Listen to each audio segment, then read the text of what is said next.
A crisis unfolds across the cosmos. The fate of everything we know hangs in a delicate balance, suspended between observation and theory, between what we see and what we thought we understood. Since 1929, humanity has carried a profound realization. We live in an expanding universe. Edwin Hubble revealed that galaxies drift farther and farther apart as time marches forward, their ancient light stretching across the void. This expansion became the foundation of our entire cosmological framework, the cornerstone upon which we built our understanding of cosmic evolution, from the primordial fireball of the Big Bang to the majestic spiral arms of galaxies billions of light-years away. At the heart of this understanding lies a single critical value: the rate at which the universe expands, a number that has come to be known as the Hubble Constant. For decades, astronomers believed this value was firmly established, a settled question in the grand equation of existence. But now, cracks appear in that certainty. The Hubble Constant, once thought to be a fixed pillar of cosmic truth, has become a source of deep uncertainty and spiraling debate. Are we standing at the threshold of a cosmic revolution, witnessing the birth pangs of a new physics? Or could it be that our entire model of the universe, painstakingly constructed over a century of observations, is fundamentally flawed? This is the crisis gripping cosmology, a tension that threatens to unravel our most cherished theories about the nature of reality itself. Hubble's greatest discovery, the one that forever changed our perception of the cosmos, has become one of today's most troublesome questions, a riddle wrapped in redshift and cosmic microwave radiation. For most of human history, the universe seemed small, almost intimate in its dimensions. Ancient civilizations gazed upward and imagined Earth as flat, covered by a dome studded with stars like jewels on celestial fabric. The sun and moon traced their paths across the sky, rising and setting in eternal rhythm, while the constellations wheeled overhead in their slow, predictable dance. This was a universe that made sense, a cosmos bounded by what the human eye could perceive and the human mind could easily grasp.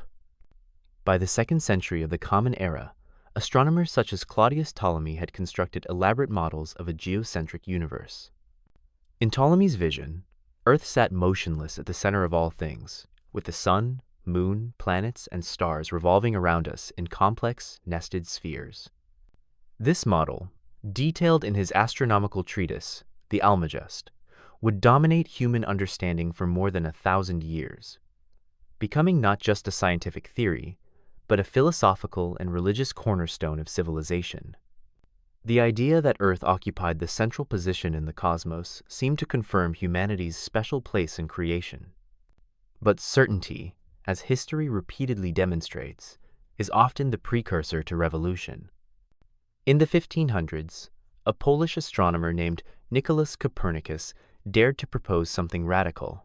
What if Earth was not the center of the universe at all? What if our planet was merely one of several worlds circling the sun? This heliocentric model, published in his work De Revolutionibus Orbium Coelestium just before his death, was nothing short of revolutionary. It displaced humanity from its throne at the center of existence and set us adrift as inhabitants of just another planet, orbiting just another star. The psychological and philosophical implications were staggering, and the resistance was fierce. Yet the evidence, accumulating over the following centuries through the observations of Galileo, Kepler, and Newton, became impossible to deny. Fast forward to the 18th century, and the universe expanded again. William Herschel, a German-born British astronomer and composer, turned his powerful telescopes toward the heavens and began mapping the stars of our galaxy, the Milky Way. Through patient observation and careful cataloging, Herschel revealed that the Milky Way was a vast disc-shaped system of stars, far larger than anyone had previously imagined. The universe was no longer just a solar system. It was a galaxy, a cosmic island of hundreds of billions of stars bound together by gravity, all rotating in a great celestial wheel. Yet even this expanded vision was too small.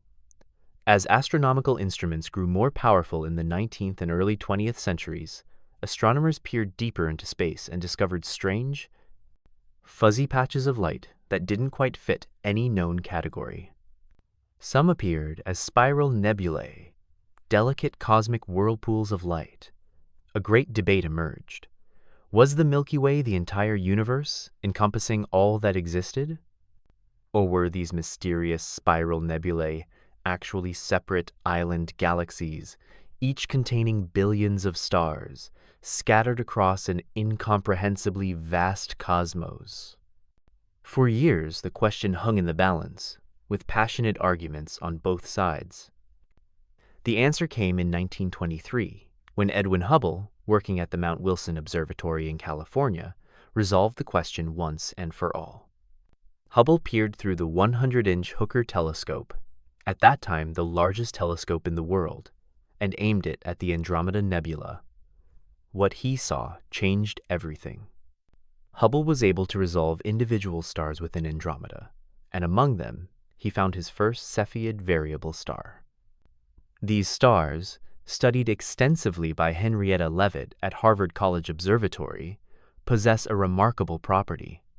They pulse with regular periods, and the period of their pulsation is directly related to their intrinsic brightness. This relationship, known as Leavitt's law, transformed Cepheids into cosmic distance markers, standardized candles that could be used to measure the vast distances across the universe. Using Leavitt's law, Hubble calculated that Andromeda lay approximately 900,000 light-years from Earth. This was an astonishing distance, far too great for Andromeda to be part of the Milky Way. In a single observation, Hubble proved that another galaxy, with its own complement of stars, gas, and dust, existed outside our own. Overnight, the universe expanded immeasurably in human consciousness. The Milky Way was not the totality of existence. It was merely one galaxy among countless others.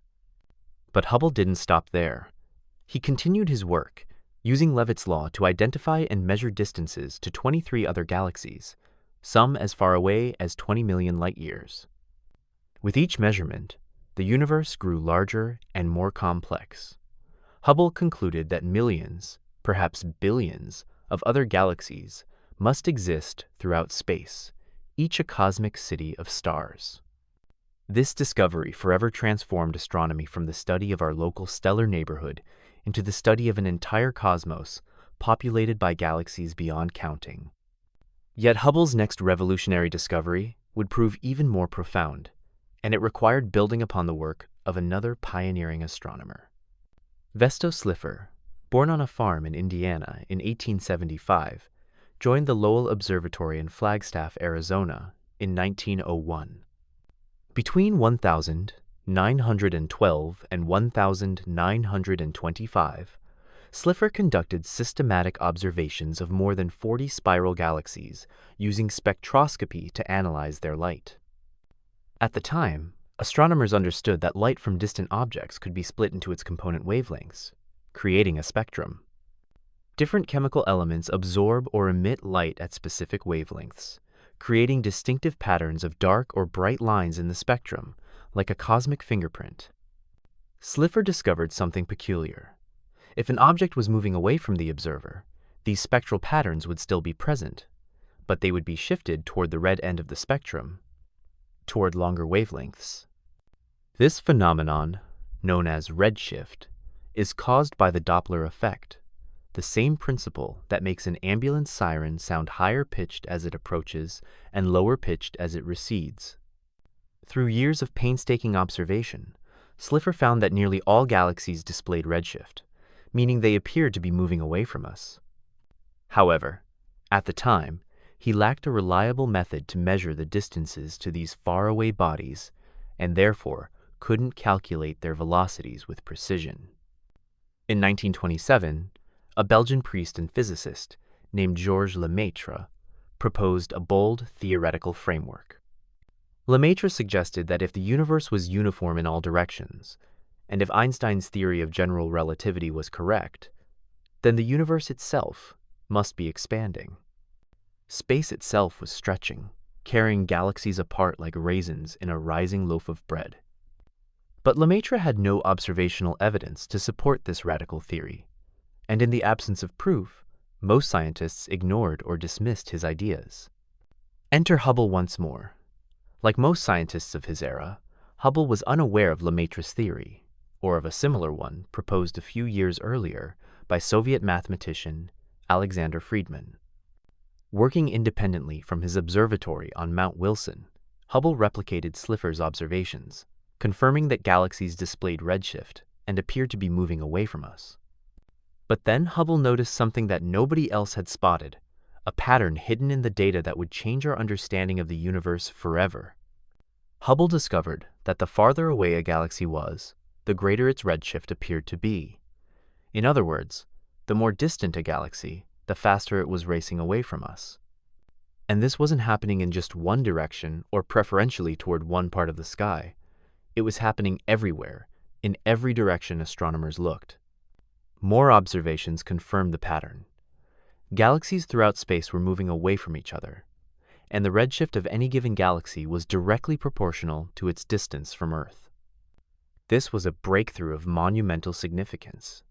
It meant that the universe itself must be expanding, not just locally, but on cosmic scales. Hubble announced this finding in 1929, publishing his results in the Proceedings of the National Academy of Sciences.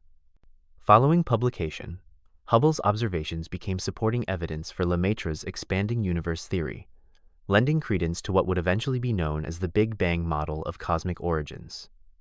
Hubble's initial measurement of the rate of universal expansion, which would become known as the Hubble Constant, was approximately 160 kilometers per second per million light-years, equivalent to about 500 kilometers per second per megaparsec in the units astronomers typically use today. However, that number was not quite accurate, as Hubble himself recognized. He continued to refine his measurements throughout his career, understanding that precision would be crucial for future cosmological calculations. Since Hubble's groundbreaking work, the Hubble constant has become one of the most fundamental values in all of cosmology. Astronomers use it to establish the age and size of the universe, and those numbers feed into countless other cosmological calculations. From determining when the first stars ignited to predicting the ultimate fate of the cosmos billions of years hence, the Hubble constant touches nearly every aspect of our understanding of cosmic evolution. To narrow in on the most precise value for this critical constant, astronomers have developed and refined two primary measurement methods, each approaching the problem from a different angle. When you examine the universe closely, you find a beautiful mathematical order underlying everything, from the largest superclusters of galaxies down to the smallest subatomic particles. This order manifests in equations and relationships that describe how matter and energy interact, how gravity shapes space-time, and how the universe evolves over cosmic time. Getting these numbers right is essential. An error in a fundamental constant like the Hubble value propagates through every calculation that depends on it, potentially throwing off our understanding of cosmic distances, ages, and dynamics. One way astronomers measure the Hubble constant builds directly on the original method Hubble himself used: observations of galactic redshift combined with distance measurements. This approach, known as the cosmic distance ladder, or the late universe method, measures the expansion as we observe it now, billions of years after the Big Bang. The technique involves building a chain of distance measurements, starting with nearby objects whose distances can be measured directly, then using those as calibrators to measure more distant objects, and so on, extending the ladder rung by rung deeper into space. The process begins with parallax measurements of nearby stars, where astronomers measure the tiny shift in a star's apparent position as Earth orbits the Sunday. This provides direct geometric distances to stars within a few hundred light-years. Next comes the use of standard candles like Cepheid variable stars, whose periods relate to their luminosities through Leavitt's law.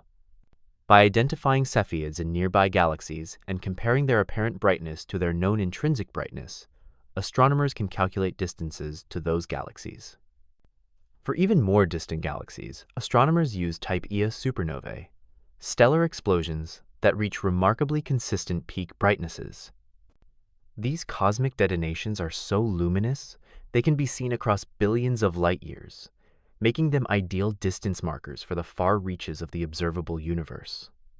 By measuring the redshift of galaxies hosting these supernovae and comparing it to their distances, astronomers can calculate the Hubble constant. Over decades of refinement, incorporating observations from increasingly powerful telescopes, including the Hubble Space Telescope itself, this late universe method has converged on a Hubble constant value of approximately 73.5 kilometers per second per megaparsec. This means that for every megaparsec of distance, roughly 3.26 million light-years, space expands such that galaxies appear to recede at an additional 73.5 kilometers per second. The measurement represents decades of painstaking work by hundreds of astronomers, and has been checked and rechecked using multiple independent distance indicators. The second method for measuring the Hubble constant takes an entirely different approach, one that looks back to the earliest moments of cosmic history. This early universe method estimates the expansion rate by rewinding the cosmic clock to near the very beginning, examining the universe when it was a mere infant. This technique relies on observations of the cosmic microwave background, or CMB, an ancient bath of microwave radiation that permeates all of space. The cosmic microwave background represents a snapshot of the universe from approximately 380,000 years after the Big Bang, a crucial moment when the cosmos had cooled enough for protons and electrons to combine into neutral hydrogen atoms. Before this moment, known as recombination, the universe was opaque, filled with a hot plasma where photons constantly scattered off free electrons. After recombination, photons could travel freely through space, and the universe became transparent for the first time. Those primordial photons, stretched to microwave wavelengths by billions of years of cosmic expansion, are what we detect today as the cosmic microwave background. The existence of the CMB was predicted in 1948 by physicists Ralph Alpher and Robert Herman, working with George Gamow on Big Bang nucleosynthesis. They calculated that if the universe had indeed begun in a hot, dense state, a remnant glow should still be detectable today, cooled by expansion to a temperature of just a few degrees above absolute zero. Their prediction was spectacularly confirmed in 1965 when Arno Penzias and Robert Wilson, working at Bell Labs, detected an unexplained microwave signal coming from all directions in the sky. They had inadvertently discovered the cosmic microwave background, earning them the Nobel Prize in Physics. But it wasn't until much later that we obtained detailed enough images of the CMB to extract precise cosmological parameters. In 2003, NASA's Wilkinson Microwave Anisotropy Probe, or WMAP, released an all-sky map showing the early universe in unprecedented detail. This map revealed tiny temperature fluctuations in the CMB, variations of only a few millionths of a degree, but these minuscule differences held profound significance. They represented density variations in the early universe, the seeds from which all cosmic structure would eventually grow. Think of it like this. Imagine you arrive at the scene of an explosion that has already occurred. Fragments are scattered everywhere, and you struggle to reconstruct what the original object looked like. But then someone hands you a photograph taken just moments after the explosion began, when the fragments had barely started to separate. Suddenly, you can trace each piece back to its original position, understanding exactly how the explosion unfolded and predicting where each fragment should be now. This is analogous to how astronomers use the cosmic microwave background to understand cosmic evolution. Most recently, in 2013, the European Space Agency's Planck cosmology probe captured an even more detailed all-sky image of the background radiation. Planck's exquisite sensitivity revealed subtle fluctuations in temperature that would eventually ripple outward through space, creating the cosmic web of dark matter filaments, vast galaxy clusters, and enormous voids that characterize the large-scale structure of the universe today. The patterns in the CMB contain a wealth of information about the composition, geometry, and expansion history of the cosmos. When astronomers take the detailed image of the CMB and use it to calculate cosmological parameters, They're essentially running the universe forward in time. Using the laws of physics as currently understood, they can predict how those tiny temperature variations should evolve, how gravity should amplify density differences, how dark matter and dark energy should influence the expansion, and what the universe should look like today. This sophisticated modeling, incorporating general relativity, particle physics, and statistical analysis, yields predictions for numerous cosmic parameters, including the Hubble Constant. The result from this early universe method, based primarily on the Planck mission's exquisite CMB measurements, gives a predicted Hubble constant of approximately 67.4 kilometers per second per megaparsec. This represents the expansion rate that best fits the observed patterns in the cosmic microwave background when evolved forward using our standard cosmological model. But here's the problem, and it's a significant one. This value differs substantially from the Hubble constant measured through the late universe method of redshift observations.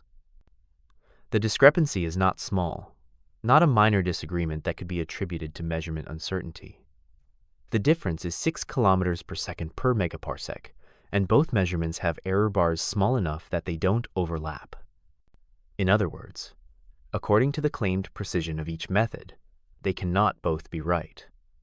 This is deeply troubling, because the expansion of the universe has become a fundamental pillar of our standard model of cosmology. The Hubble constant connects to our most basic physics, from Einstein's theory of general relativity, which describes how mass and energy curve spacetime, to the entire framework of Big Bang cosmology, which holds that the universe evolved from an extremely dense and hot initial state. This framework, known as the lambda-cold dark matter model, or LCDM, emerged in the late 1990 seconds as the concordance model of cosmology, seemingly consistent with a wide range of observational evidence. An important feature of this model involves the unexpected discovery that the universe's expansion is actually accelerating. In the late 1990 seconds, two independent teams studying distant Type Ia supernovae made a startling discovery. These stellar explosions appeared dimmer than expected, suggesting they were farther away than predicted by a universe expanding at a constant rate. This meant that the expansion of the universe was not slowing down due to gravity's pull, as everyone had assumed, but was instead speeding up. Something was pushing space apart faster and faster. To explain this acceleration, cosmologists invoked dark energy, a mysterious component that makes up roughly 68% of the total mass energy content of the universe. Unlike matter, which attracts gravitationally, dark energy appears to push outward, causing space itself to expand at an accelerating rate. As the universe grows larger, dark energy's effect becomes stronger, causing galaxies to recede from each other faster and making the Hubble constant increase over cosmic time. However, both methods of calculating the Hubble constant are meant to give us the current rate of expansion, the value that applies to the universe as we observe it today. The acceleration of expansion doesn't explain the discrepancy between the two measurement methods. Both should arrive at the same present-day value, yet they don't. How can we have one unified cosmological model with two dramatically different values for such a fundamental rate? This discrepancy has become known as the Hubble tension, not because it represents an actual physical tension force, but rather because of the intellectual and scientific tension it creates. Picture cosmologists gathering at conferences, presenting their results, and watching in growing concern as independent measurements continue to reinforce the gap rather than close it. The term tension understates the gravity of the situation. Some researchers now refer to it as the Hubble Crisis, reflecting the genuine possibility that something fundamental in our understanding of the universe may be wrong. Initially, many scientists assumed that as more accurate data was collected from increasingly sophisticated instruments, the two values would naturally converge on a single agreed-upon Hubble constant. Measurement uncertainties would shrink, systematic errors would be identified and corrected, and the tension would dissolve. But that hasn't happened. Instead, as measurements have become more precise and independent verification studies have been conducted, The gap has not only persisted, but has been reinforced. The tension has grown stronger, not weaker, with better data. Consider the independent measurement that came from megamaser-hosting galaxies. These exotic objects contain molecules like water vapor near supermassive black holes at galaxy centers that can amplify microwave radiation, creating a maser, the microwave equivalent of a laser. Megamasers are extraordinarily powerful, and their microwave emissions can be mapped with exceptional precision using radio telescope arrays. This precision allows astronomers to measure the mass of the central black hole and, crucially, to determine a very accurate geometric distance to the host galaxy without needing to climb the cosmic distance ladder. In 2020, astronomer Dominique Pesce and collaborators used this megamaser method to measure a Hubble constant of 73.9 kilometers per second per megaparsec with 95 to 99% confidence. Their measurement agreed closely with the cosmic distance ladder result, but fell far outside the error range of the CMB-based measurement. Here was an entirely independent method, using completely different physics and techniques, confirming the higher value. Then, in late 2024, another investigation led by Daniel Skolnick and Adam Rees brought even more troubling news. Using data from the Dark Energy Spectroscopic Instrument, they studied 12 Type Ia supernovae distributed across the Coma galaxy cluster, approximately 320 million light-years away. By using multiple supernovae in the same cluster, they could minimize uncertainties related to peculiar velocities and cosmic variance. Their result, a Hubble constant of 76.5 kilometers per second per megaparsec, even higher than previous late universe measurements. Most recently, in 2025, researchers from the Inter-University Center for Astronomy and Astrophysics in India employed yet another technique. They used Mira variable stars, a class of pulsating red giants, as distance indicators. By calibrating Mira variables in our own galaxy, where distances can be measured precisely, and then identifying Miras in distant galaxies, they could construct an independent distance ladder. Their result, 73 kilometers per second per megaparsec, once again aligning with the late universe value, but in stark disagreement with the early universe measurement. All of these recent measurements, using diverse and independent techniques, roughly agree with each other. They cluster around 73 to 76 kilometers per second per megaparsec. But they all fall far outside the error range of the Planck measurements based on the cosmic microwave background, which gives 67.4 kilometers per second per megaparsec. Something appears to be fundamentally missing from our understanding of the universe, some piece of physics we haven't yet grasped. Astronomers, including several who worked on the recent investigations, have begun sounding alarm bells with increasing urgency. Daniel Skolnick, lead author of the DESI supernova study and a professor of physics at Duke University, stated bluntly that our model of cosmology might be broken. He noted that what began as the Hubble tension increasingly feels like a Hubble crisis, a term that captures the growing sense that we face not just a measurement problem, but potentially a fundamental gap in our theoretical framework. Without a resolution, the model we use to interpret the universe rests on increasingly shaky ground. Everything from determining when the first galaxies formed, to understanding how galaxy clusters evolve, to making predictions about the cosmic future, hangs in the balance. If our foundation is flawed, then all the structures we've built upon it may need to be revised, or even rebuilt from scratch. Consider the implications of each possible resolution. If the Hubble constant turns out to be the lower value calculated from background microwave radiation, approximately 67.4 kilometers per second per megaparsec, then we live in a universe that is roughly 13.8 billion years old. This universe will likely continue expanding forever at an accelerating rate, driven by constant dark energy. The future would be steady and predictable in broad strokes. Galaxies would continue moving apart, eventually becoming causally disconnected as the space between them expands faster than light can travel. Stars would exhaust their fuel, black holes would evaporate through Hawking radiation over incomprehensible timescales, and the universe would coast toward a cold, dark, dilute future. But if the Hubble constant is actually the higher value observed through redshift measurements, around 73 to 76 kilometers per second per megaparsec, then reality becomes more complex and intriguing. Our universe may be expanding faster than the current model predicts, and things may be considerably weirder than we thought. A higher Hubble constant implies a younger universe, perhaps only 12 to 13 billion years old. This creates its own puzzles, because we've identified stars and stellar populations that appear to be older than that, creating an apparent paradox where the universe seems younger than some of its contents. More troubling, a higher Hubble constant may indicate that we're missing something profound in our understanding of the early universe, dark energy, or even general relativity itself. Perhaps dark energy doesn't behave as we've assumed.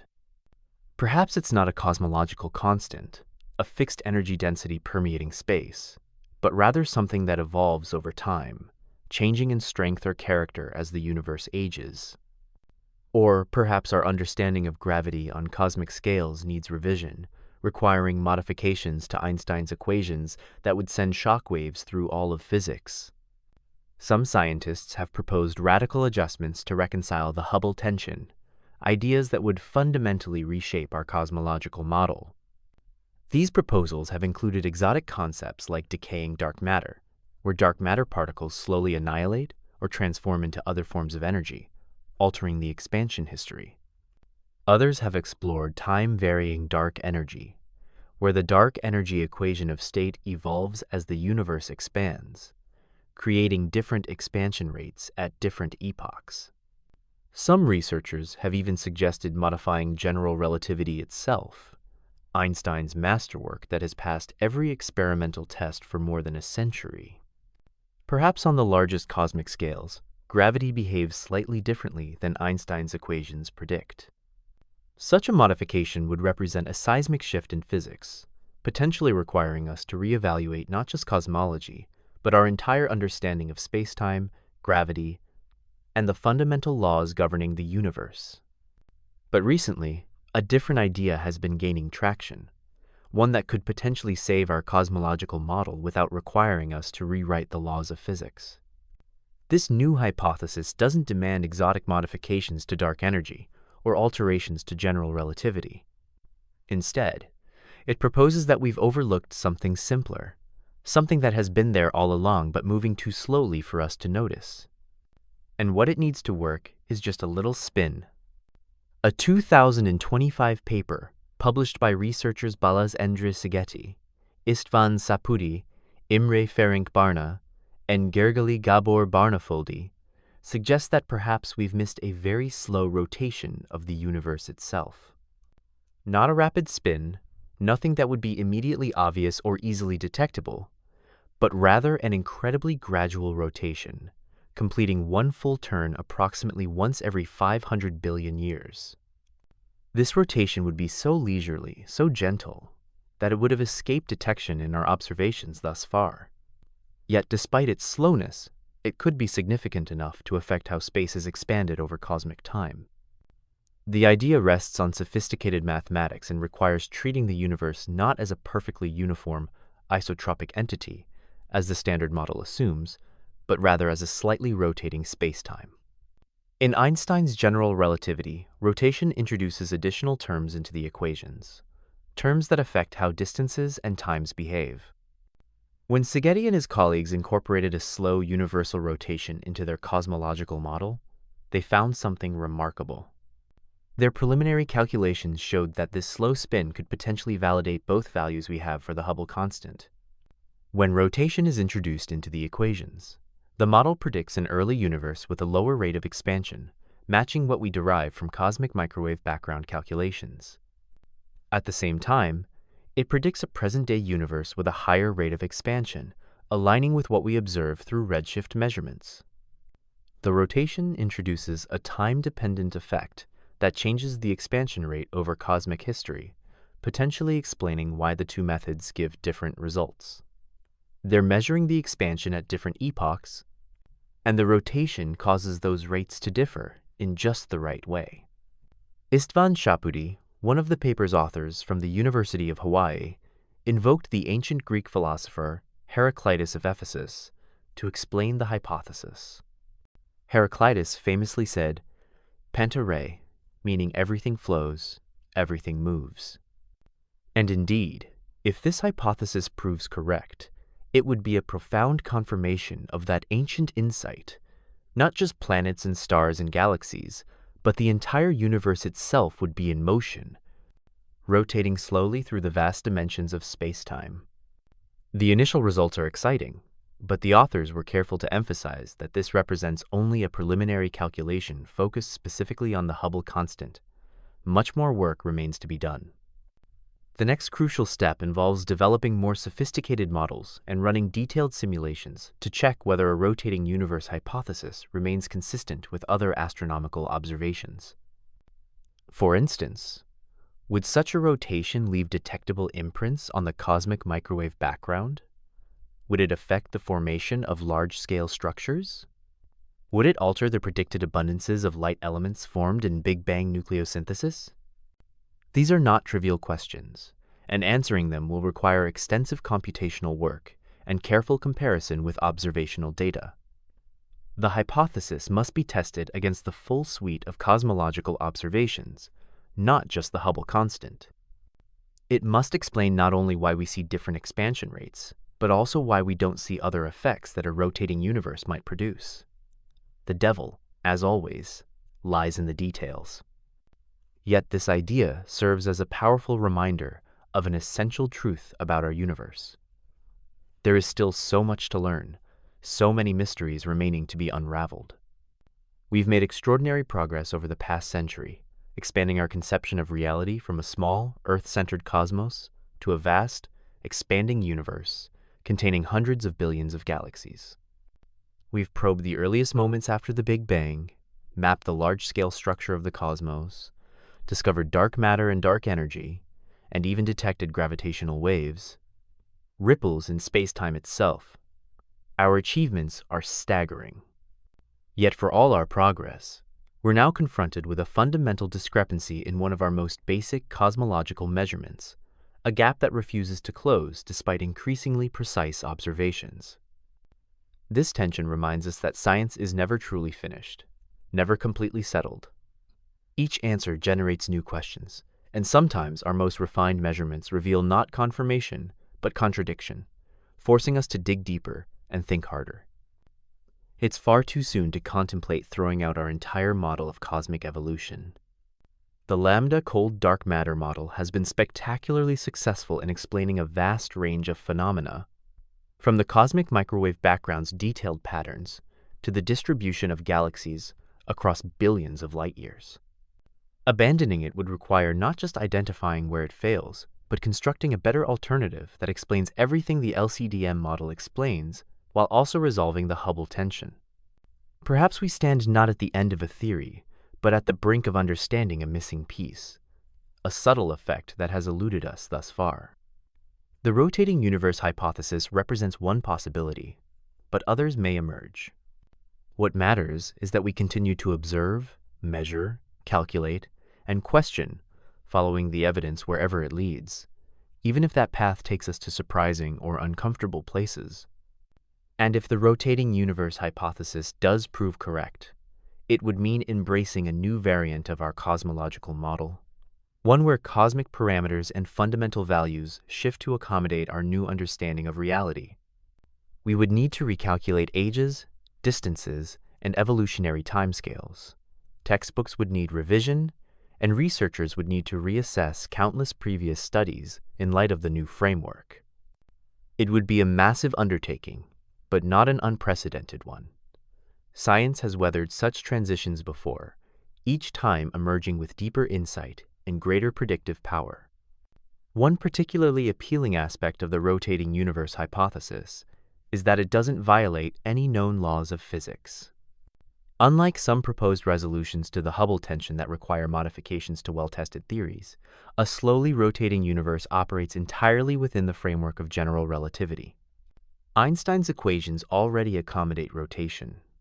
We simply haven't been considering it on the largest cosmic scales. If the universe does indeed rotate, it would be a feature we've overlooked, not a law of physics we need to rewrite. There's also something aesthetically satisfying, almost poetic, about the idea. Our planet Earth rotates on its axis once every 24 hours, giving us day and night. Earth orbits the Sun once every year, giving us seasons. Our solar system rotates around the center of the Milky Way galaxy, completing one galactic year every 230 million years or so. The Milky Way itself rotates, its spiral arms trailing behind as stars orbit the galactic core. And the Milky Way, along with the Andromeda Galaxy and dozens of smaller companions, forms the local group, which itself moves through space as part of the larger Virgo supercluster. Motion and rotation appear at every scale we've examined. Why should the universe as a whole be any different? Perhaps it's not. Perhaps everything really does move, from the smallest atoms to the largest structures in existence. If the universe rotates, completing one stately turn every 500 billion years, it would simply be another level in this nested hierarchy of rotation, another circle in the cosmic dance. The implications extend beyond merely resolving a measurement discrepancy. A rotating universe would have influenced cosmic evolution in subtle but potentially measurable ways. It might affect how structures formed in the early universe, how galaxies cluster on the largest scales, or how gravitational waves propagate through space. Detecting these effects would require careful analysis of existing data and perhaps new observations designed specifically to test the hypothesis. As we push forward into this uncertain territory, new instruments come online that will help us probe these questions with unprecedented precision. The James Webb Space Telescope, launched in 2021, is already revolutionizing our view of the early universe, detecting galaxies that formed when the cosmos was only a few 100 million years old. The upcoming Mira Rubin Observatory will conduct the legacy survey of space and time, mapping billions of galaxies and measuring their properties with exquisite detail. The Nancy Grace Roman Space Telescope, planned for launch in the coming years, will survey enormous areas of sky, providing statistical power to test cosmological models. These instruments, along with ground-based observatories and future space missions, will generate vast datasets that can be used to test the rotating universe hypothesis and other proposed solutions to the Hubble tension. We'll be able to measure cosmic expansion with ever greater precision, probe the properties of dark energy across cosmic time, and search for subtle signals that might reveal new physics. The resolution of the Hubble tension, whatever form it ultimately takes, will likely rank as one of the major scientific achievements of the 21st century. It may confirm our existing models with minor modifications, or it may usher in a revolution comparable to the shift from Newtonian gravity to general relativity. We stand at a pivotal moment, armed with powerful instruments and sophisticated theoretical tools, ready to tackle one of the deepest mysteries in cosmology. What makes this moment particularly exciting is that we have clear observational discrepancies that demand explanation. This isn't abstract theorizing or philosophical speculation. We have precise measurements that disagree, and that disagreement points towards something real, something we're missing. History teaches us that such moments often precede major breakthroughs.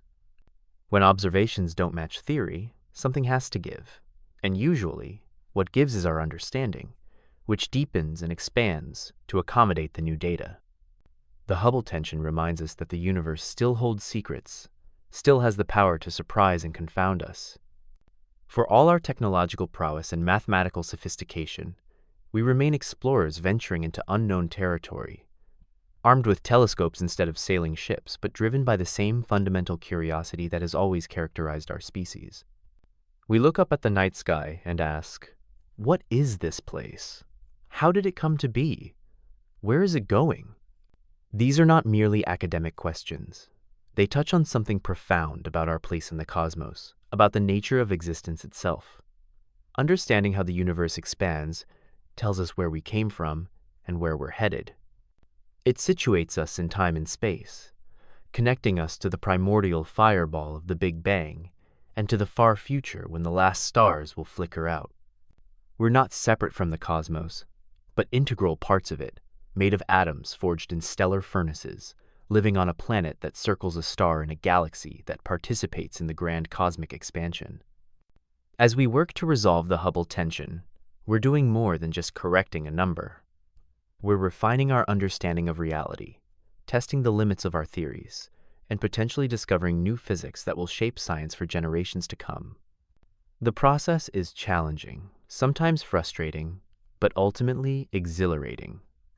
This is science at its best, confronting genuine mysteries with rigorous observation and creative theorizing, remaining open to possibilities that might initially seem strange or unlikely, and following the evidence toward truth.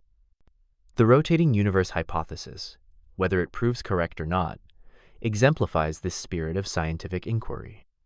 It takes a puzzling discrepancy seriously, proposes a concrete physical mechanism that might resolve it, and makes predictions that can be tested against observational data. It's bold without being reckless, innovative without abandoning the solid foundation of established physics. If it's right, we'll have learned something profound about the cosmos. If it's wrong, we'll have gained insight into what the universe is not, narrowing the space of possibilities and pointing us toward alternative explanations. What we can say with certainty is that the Hubble tension will not remain unresolved indefinitely. The pace of astronomical observation and theoretical development continues to accelerate. New data streams in constantly from observatories around the world and in space.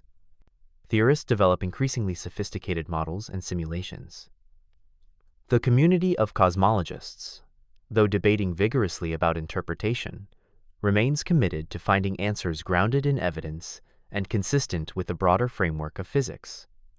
Within the next decade, we may look back on this period as the time when cosmology underwent a significant transformation, when we moved from one model of the universe to a refined or even radically different one.